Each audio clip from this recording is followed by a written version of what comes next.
Hii ni Mkupa TV. Hakikisha unakuwa mtu wa kwanza kabisa kupata taarifa mbalimbali za kitaifa, kimataifa, burudani na michezo kwa kuwa mtu wa kwanza kusubscribe, kucomment, kushare pamoja na kulike Mkupa TV kwenye ukurasa wa YouTube. Kwa niaba ya mkoa wa Singida na mkoa wa Dodoma kanda ya kati, pamoja na wizara zetu mbili, wizara ya kilimo na mifugo na uvuvi, ninayo furaha kuwatangazia Watanzania wote hususan pia wananchi wa kanda ya kati kuwa maonyesho yetu ya Nane Nane mwaka 2026 maandalizi yamekamilika. Hapa tulipo ni sehemu ya uwanja wa Nane Nane ambapo mwaka huu tunafahamu kuwa uwanja huu umeanza miaka 3 iliyopita kuwa ni uwanja wa kimataifa na wa kitaifa, na nayo furaha pia kuwajulisha kuwa mwaka huu pia maonyesho hayo yanafanyika kitaifa na kimataifa katika kanda ya kati, mkoa wa Dodoma, eneo la Nzuguni. Mwaka huu maonyesho haya yamezidi kuimarika zaidi kuliko miaka ya nyuma katika mambo mengi. Kwanza, katika miundombinu ya uwanja wenyewe, kama ambavyo tumejionea kupitia vyombo vya habari, uwanja huu una majengo sasa ya kudumu ambayo yamejengwa toka mwaka jana na hayajatoka, ili kuleta nafasi ya wananchi kuendelea kupata huduma mwaka mzima. Lakini tumeona kabisa kuwa kupitia barabara, miundombinu ya barabara imeimarika. Watu wakipita sasa hawapati vumbi, watatembea kwenye lami au tunasema kwenye zege maeneo yote ya Nane Nane.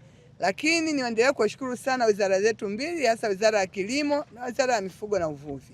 Humu ndani pia kumejengwa maeneo kwa ajili ya makongamano yote yanayohusiana na sekta husika kuweza kufanyika ndani ya uwanja. Lakini kikubwa kwa ajili ya Nane Nane, waonyeshaji wa maonyesho wamekuja wa kutosha. Tuna ongezeko la 26% kutoka maonyesho ya mwaka jana. Huu waonyeshaji wako takriban 1133 ambao kati yao wako waonyeshaji toka nchi za nje 24, lakini wajasiriamali wadogo 20.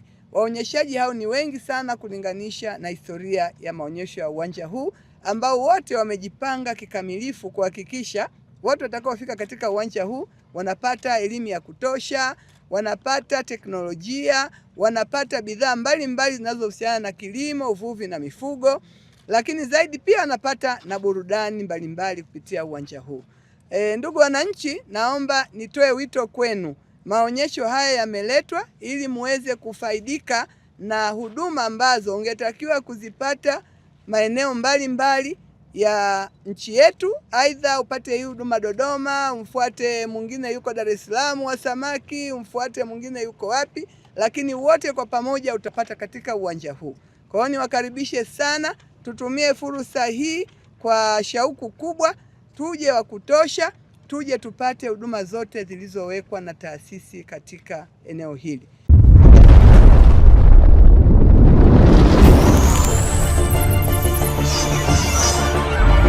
Hii ni Mkupa TV. Hakikisha unakuwa mtu wa kwanza kabisa kupata taarifa mbalimbali za kitaifa, kimataifa, burudani na michezo kwa kuwa mtu wa kwanza kusubscribe, kucomment, kushare pamoja na kulike Mkupa TV kwenye ukurasa wa YouTube.